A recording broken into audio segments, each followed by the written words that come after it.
ফেচবুকত কিছুমান ভিডিঅ'ত আমাৰ কেতিয়াবা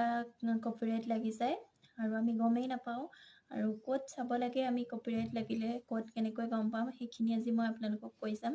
আৰু এইটো ভিডিঅ' এইখিনিতে মই এটা কথা কৈ যাওঁ এইটো ভিডিঅ' পুৰণাসকলৰ বাবে নহয় যিসকলে নতুন ইউজাৰ হয় তেওঁলোকৰ বাবেহে কাৰণ পুৰণাসকলেতো জানেই আৰু আহকচোন চাওঁ কেনেকৈ গম পাব যে আপোনাৰ কপিৰাইট লাগিছে নে আৰু ক'ত চেক কৰিব প্ৰথমে আপুনি আপোনাৰ প্ৰফাইলটো অন কৰি ল'লে প্ৰফাইল বা পেজটো তাৰ পাছত 3 ডটত গৈ ক্লিক কৰিব আৰু ক্লিক কৰি এনেকৈ অলপমান তললৈ নমাই আনিব আৰু আনাৰ পাছত এয়া দেখিছেনে হেল্প এণ্ড ছাপোৰ্ট বুলি আছে আৰু তাত ক্লিক কৰাৰ পাছত আপুনি ছাপোৰ্ট ইনবক্সত ক্লিক কৰি দিব ক্লিক কৰাৰ পাছত ইয়াতে দুটা অপশ্যন দেখিব ৰিপৰ্টছ এবাউট আদাৰ্ছ আৰু ইয়ৰ এলাৰ্টছ ইয়াত আপুনি ইয়ৰ এলাৰ্টছত ক্লিক কৰিব